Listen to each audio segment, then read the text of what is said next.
How's it going, everyone? Want to go over some PlayStation Plus information as we have a PlayStation Plus Essential in 2023 breakdown by PlayStation Database. PS Plus Essential in 2023 by the numbers.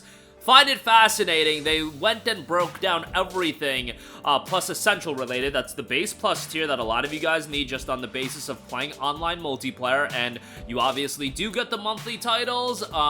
You know, paying to play online is obviously going to be something that is going to be criticized. I am completely of the mindset it should be criticized, but when Sony is making the kind of money that they are by charging to pay to play, you know, for pay to play online, they're going to continue doing it, but at least you do get the monthly games, and we'll go over the breakdowns. Insomniac has put out a statement about the insane hack that has happened to them.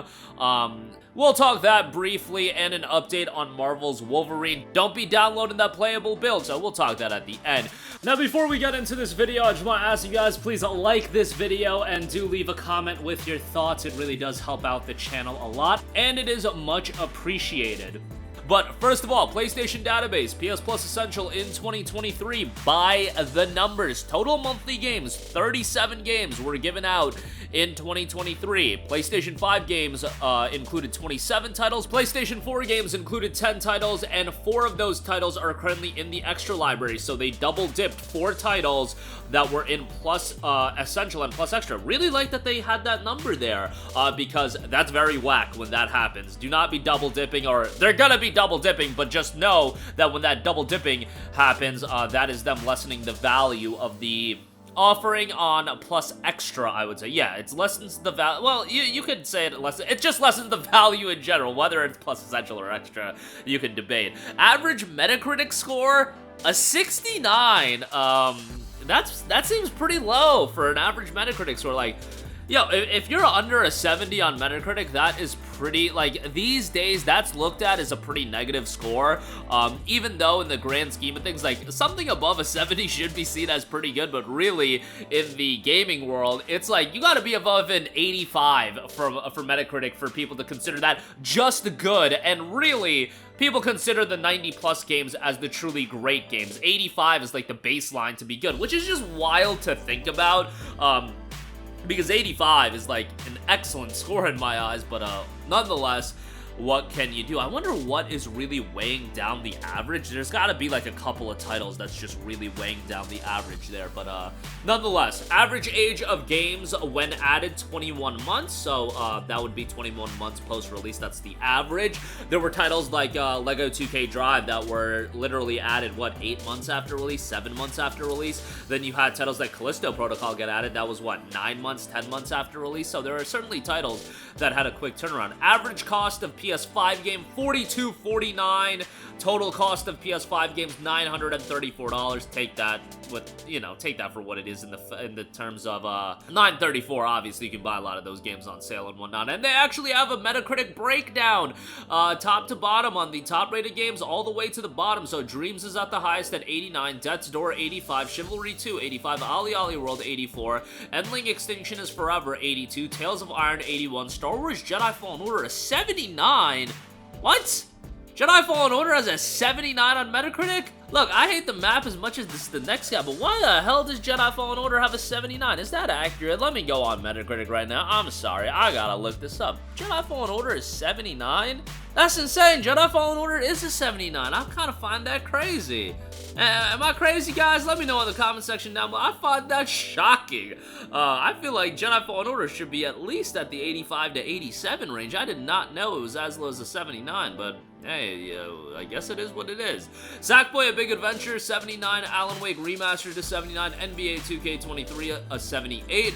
Minecraft Dungeons, a 78. Jurassic World Evolution 2, a 78. Grid Legends, a 77. PGA Tour 2K23, 76. Black Ops Cold War, 76. Destiny 2 Beyond Light, 76. Mafia Definitive Edition, 76. Power Wash Sim 75, Descender 75, Farming Sim 75, Axiom Verge 2 75. That was a lot lesser received than Axiom Verge 1. Meet Your Maker Day 1 title at 73, Sable at 73, Lego 2K Drive 73, Evil Dead the Game 72, Code Vein 70, Callisto Protocol at 69, Trek to Yomi at 69, Aliens Fireteam Elite 67, Battlefield 2042 at 63, Saints Row 61, Mafia 2 Definitive Edition at 56, Dragon Ball Breakers 54, Fallout 76 of 53, and Generation 0 45. So to be fair here, a lot of the games that were lesser received have gotten a consistent stream of updates since their Metacritic score went live. So Fallout 76, Generation 0, Battlefield 2042, all three of those games, I would say, got considerably better over the course of time. So maybe that does weigh the average down, but those games have also gotten better, so that's something to think of. Mafia 2 Definitive Edition, I know it was total memes, but a 56 on that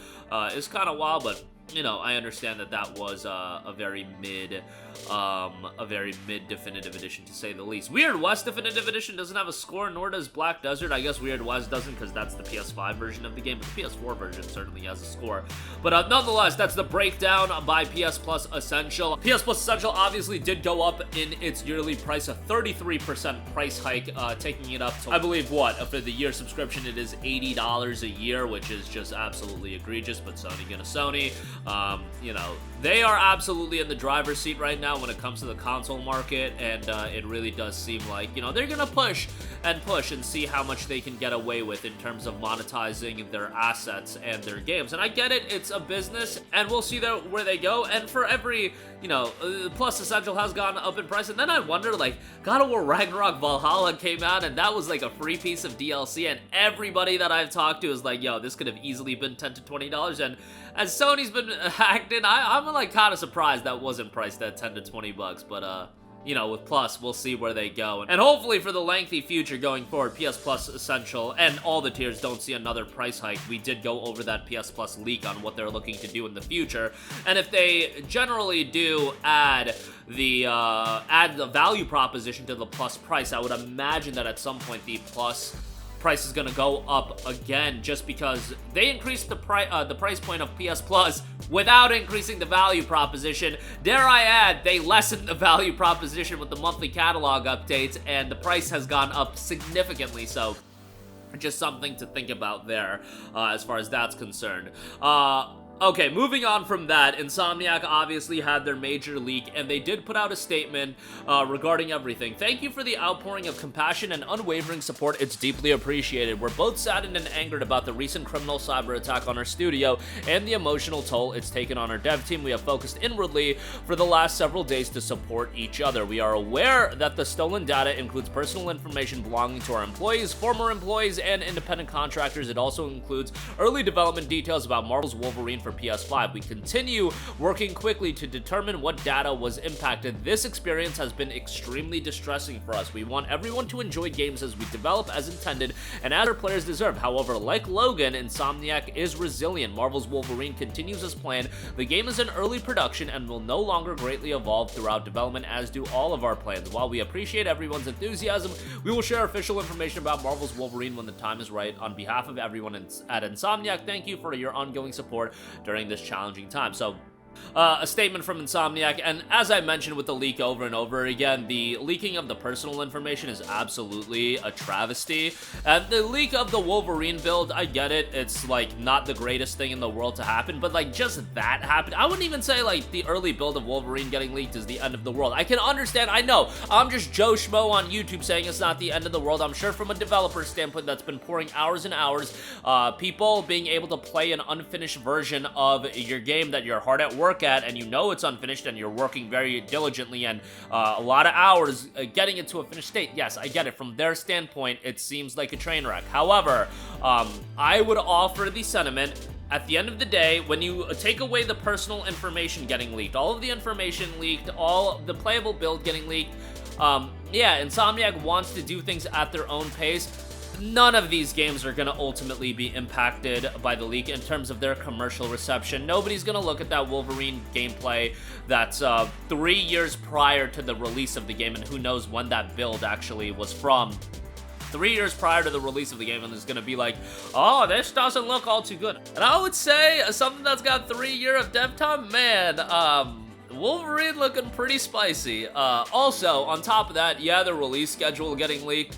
It's stuff that most of us expected. Like, it's nothing that blow away. The only thing that people were disappointed by was the fact that Wolverine is 2026 and not 2024. If you thought it was 2024, you were already insane, but we got confirmation. I thought at best it was going to be fall of 25, but it's going to be even later than that with fall of 26. And then, yeah, there are upcoming titles, like, but bro, Spider-Man 3 in 2028, like, we kind of knew that. Like, if you just looked at this release cycle that Sony has with their first-party title, it's not too surprising. Like, that stuff isn't anything crazy, and that's not going to impact anything at the end of the day. Obviously, a major leak like that happening isn't a good thing, and you don't want that to regularly happen, but the main priority is the leaking of the personal information.